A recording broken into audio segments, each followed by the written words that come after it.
और मुख्यमंत्री योगी आदित्यनाथ कुछ कह रहे हैं, आपको सुनाते हैं। रात्रि को 1 से 2 बजे के बीच में अखाड़ा मार्ग पर, जहां पे अखाड़ों के अमृत स्नान के दृश्य से बैरिकेड्स भी किए गए थे, तो बैरिकेड्स को फांद करके आने में कुछ श्रद्धालु गंभीर रूप से घायल हुए हैं। उन्हें तत्काल हॉस्पिटल में पहुंचा करके उपचार आदि की व्यवस्था उनके लिए की गई है। उनमें से कुछ श्रद्धालु गंभीर रूप से घायल हैं। लगातार प्रशासन स्थानीय स्तर पर श्रद्धालुओं की सकुशल स्नान कराने के दृष्टि से रात्रि को कल सायंकाल 6:30-7 बजे से ही मौनी अमावस्या का मुहूर्त प्रारंभ होने के बाद से ही लगातार लगा हुआ है। प्रयागराज में महाकुंभ में श्रद्धालुजनों के सकुशल स्नान करने, अमृत स्नान के लिए देश भर से आए हुए श्रद्धालुजनों की व्यवस्था के लिए, उनके कुशल क्षेम के लिए आदरणीय प्रधानमंत्री जी का प्रातःकाल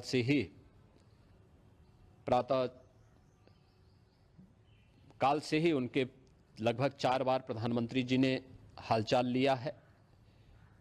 माननीय गृह मंत्री जी ने,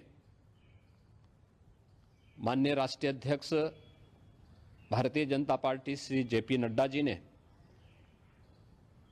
माननीय गृह मंत्री श्री अमित शाह जी ने भी, और प्रदेश की माननीय राज्यपाल श्रीमती आनंदीबेन पटेल जी ने भी लगातार जानकारी लेकर के सभी के कुशल क्षेम और सकुशल स्नान कराने के बारे में निरंतर रिपोर्ट ले रहे हैं। हम लोगों की प्रातःकाल से ही श्रद्धालुजन जो भी आए हैं वे स्नान कर सकें, इसके लिए यहाँ पे उच्च स्तरीय बैठक भी चल रही है, जिसमें मुख्य सचिव भी हैं, डीजीपी हैं, प्रमुख सचिव गृह हैं, मुख्यमंत्री कार्यालय के अपर मुख्य सचिव के साथ एडीजी लॉ एंड ऑर्डर के साथ साथ अन्य वरिष्ठ अधिकारीगण मौजूद हैं। प्रयागराज में हालात वर्तमान में नियंत्रण में हैं, लेकिन भीड़ का दबाव बहुत बना हुआ है। अखाड़ा परिषद से जुड़े हुए पदाधिकारियों के साथ मैंने स्वयं भी बातचीत की है।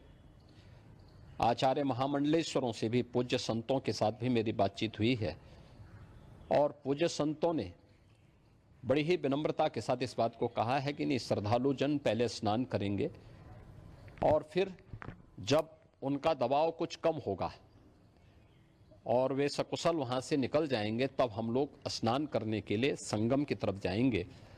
अभी पहले श्रद्धालु जनों को, चूंकि देश भर से आए हैं, तो इसके लिए उन्हें सभी अखाड़े इसके लिए सहमत हैं और सभी लोग इस व्यवस्था के साथ जुड़े हुए हैं।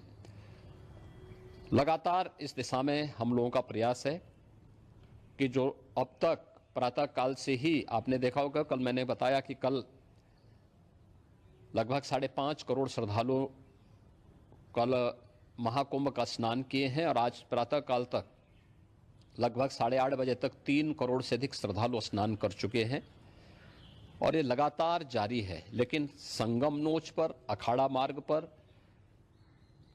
नागवासुकी मार्ग पर लगातार दबाव बना हुआ है, और वहां पर श्रद्धालुजनों की सुविधा के लिए भी हर प्रकार की वहां पर प्रशासन पूरी मुस्तैदी के साथ लगा हुआ है।